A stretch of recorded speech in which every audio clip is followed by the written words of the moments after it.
দেখেন আল্লাহ কিংবা ভগবানের সৃষ্টি কত সুন্দর।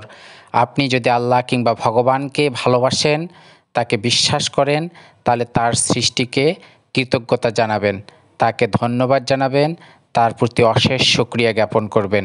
এই জন্যে আপনার এই ভিডিওটিকে এড়িয়ে যাওয়া মানে আল্লাহর প্রতি আপনি অবহেলা কিংবা আল্লাহর সৃষ্টিকে আপনার মেনে না নেওয়ার শামিল। তাই যাদের ভালো লাগবে এরকম আরও সুন্দর সুন্দর ভিডিও পেতে আপনারা অবশ্যই ভিডিওটিকে ফলো করবেন কিংবা শেয়ার করবেন। সবাইকে ধন্যবাদ।